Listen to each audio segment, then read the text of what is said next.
Orang-orang tidak pernah menggunakan akal sehatnya dalam memeluk agama.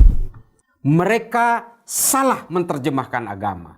Mengapa saya terlalu berani mengatakan salah menerjemahkan agama? Satu hal adalah setiap pemeluk agama diberi tugas oleh agamanya masing-masing untuk menyebarkan agamanya dengan cinta dan kasih sayang. Hanya dengan bahasa kasih sayang, kemudian tujuan-tujuan universal itu bisa menjadi daya tarik kepada orang lain untuk memeluk agama.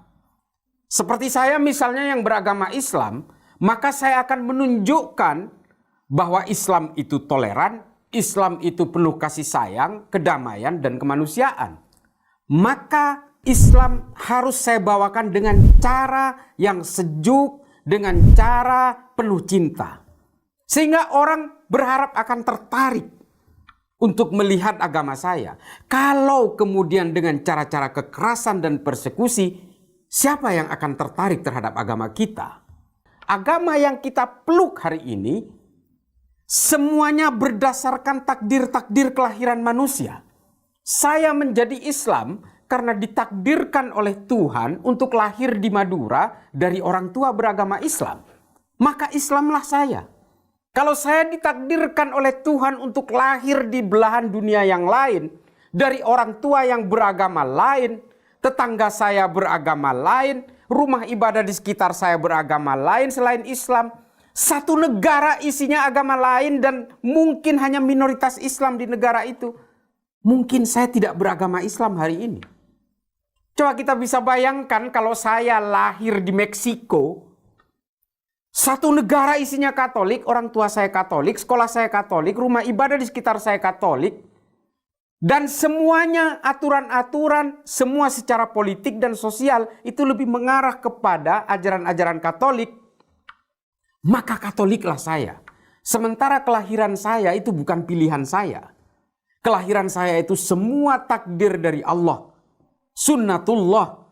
Semua manusia, apapun agamanya, diciptakan oleh Tuhan yang sama. Lalu untuk apa kita membenci pemeluk agama lain? Lalu untuk apa kita mencurigai pemeluk agama lain? Dan apalagi apakah harus kita gelisah oleh keimanan orang lain yang berbeda? Tidak perlu. Kalau kita gelisah oleh berbagai perbedaan, maka kita seharusnya gelisah kepada diri sendiri. Karena kita sendiri kadang-kadang juga gelisah oleh perbedaan yang ada di dalam diri kita. Jadi perbedaan itu adalah keniscayaan yang dialami oleh seluruh umat manusia. Kita bisa saja bertetangga dengan orang yang memeluk agama lain dan bersuku lain, identitas primordial lainnya.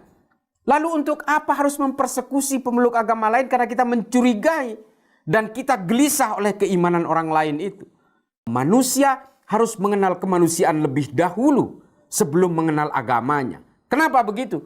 Supaya dengan beragama, manusia tidak memiliki sifat arogan terhadap manusia lain yang berbeda. Karena semua manusia dilahirkan dengan harga diri yang sama. Takdir-takdir kelahiran yang kemudian mengubah nasib kita beragama ini dan beragama itu. Ini adalah persoalan-persoalan yang paling mendasar yang selama ini selalu dilakukan oleh umat manusia. Kita harus bisa menghargai orang lain yang berbeda. Ini penting. Kenapa begitu? Karena perbedaan itu semua datangnya dari Allah.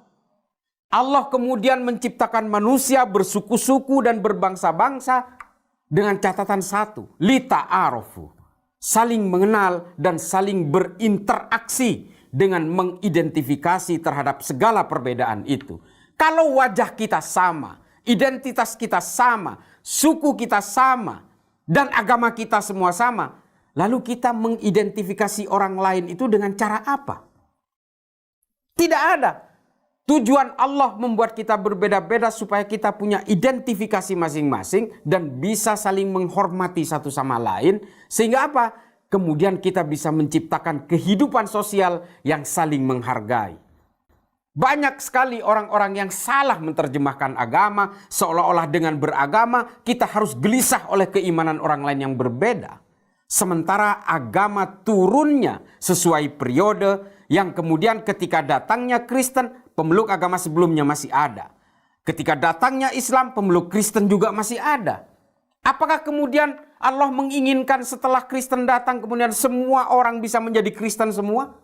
Ataukah ketika Islam datang Allah menginginkan semua orang bisa menjadi Islam semua? Tidak. Maka sebagai umat Islam yang kita yakini sebagai agama yang terakhir, maka Islam harus berakhlak dan menjadi rahmat bagi seluruh alam semesta. Artinya apa? Khairun nas anfa'uhum linnas. Kita harus bisa menjadi manusia yang berguna bagi manusia lainnya. Bukan hanya kepada mukmin lainnya. Bukan hanya kepada muslim lainnya. Tapi annas kepada manusia yang lain. Di Indonesia, pemeluk Islam adalah mayoritas. Mayoritas harus melindungi minoritas. Sama persis seperti yang dilakukan oleh Rasulullah ketika memimpin Madinah. Ketika Rasulullah memimpin di Madinah, pemeluk Yahudi, pemeluk Nasrani, semua suku-suku yang berbeda, semua bersatu di bawah payung negara dengan saling menghormati satu sama lain. Oleh karena itu, ketika Rasulullah memimpin di Madinah, apa yang dilakukan pertama kali? Membuat Sahifatul Madinah yang disebut dengan Piagam Madinah. Tujuannya apa? Supaya kita bisa menghargai hak dan kewajiban orang lain yang berbeda dan kita bisa menghargai pemeluk agama yang juga berbeda-beda.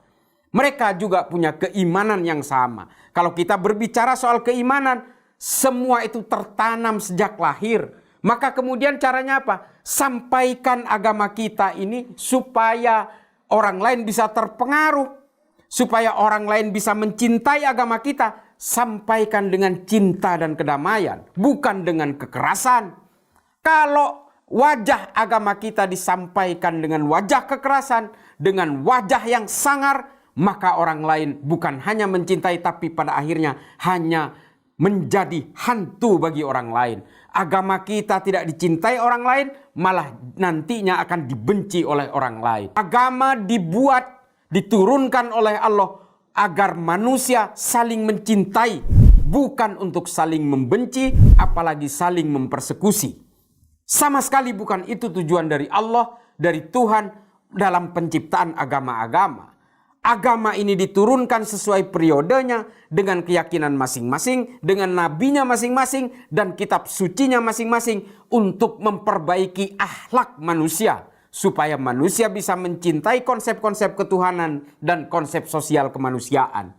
Apa yang dilakukan oleh orang-orang yang melakukan persekusi terhadap agama lain, pemeluk agama lain, dan apalagi orang yang sedang menghadap Tuhannya, sedang berdoa kepada Tuhan yang diyakininya, ini adalah pengkhianatan terhadap agama yang dipeluknya.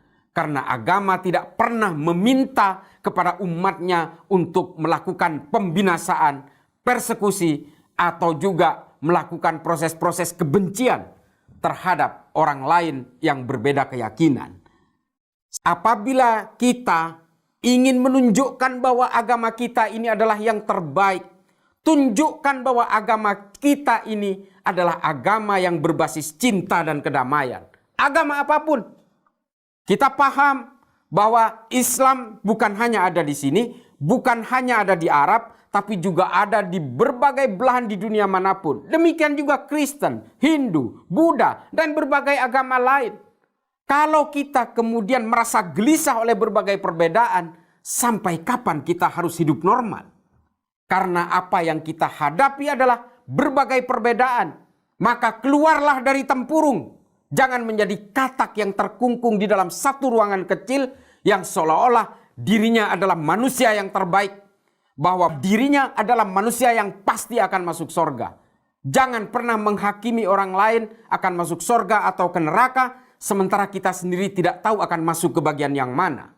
Ini dikatakan oleh Roghib As-Sirjani, seorang dokter ahli bedah dari Mesir. Dan ini harus kita yakini. Janganlah kita pernah menghakimi terhadap orang-orang yang berbeda karena kita sendiri tidak sanggup melakukan penghakiman terhadap diri kita sendiri. Jangan pernah menganggap bahwa keyakinan orang lain yang berbeda kita pasti salah. Karena apa yang kita yakini juga tidak tahu kita bahwa salah dan benar hanya milik Allah semata.